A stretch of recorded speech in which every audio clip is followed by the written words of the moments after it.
Everyone, niya na po ko diri sa kusina, no? Magbuhat na po taog kuba. So muni siya ang kuba, okay? Inani ra ni siya. Muni siya ang kutat o ang bugas nga gi dungag, dayon gi galing. So pag galing ako siyang gimix, gibutangan og kanang spins.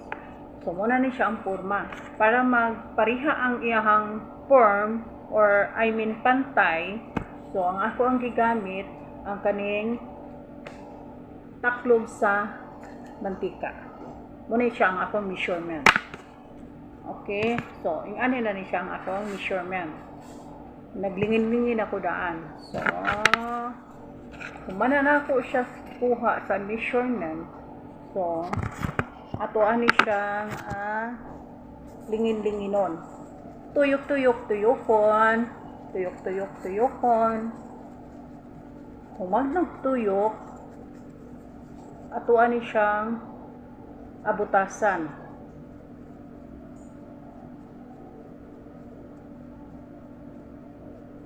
So, dili pa dahil nato ibutang ang palaman. So, nagisa o ka ng karning baka. Siyempre, di yun nato kalimtan ang mga lamas-lamas. Ibutangan ko rin siya o kanang kismis.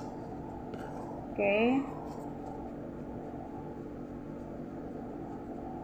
So, na siya ibutas.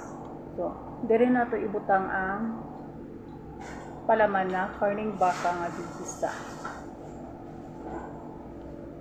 Dayon, ato ani siyang close. So, kailangan jud nato na siya itarong og close para sa ato ang pagtuyok-tuyok, dili na siya bungkag or dili nato makita ang iyahang open. So, tuyok pa more, tuyok pa more, tuyok pa more. Okay, ato na ni siyang para dili malagkit ang imuhang kamot sa pagtuyok-tuyok. So, need nato na siya butangan og mantika.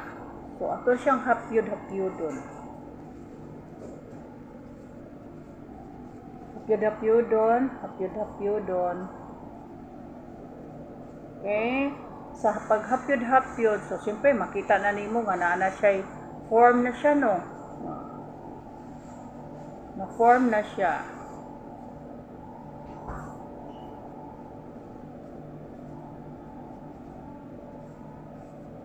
Muna ni ang kuba. So, same lang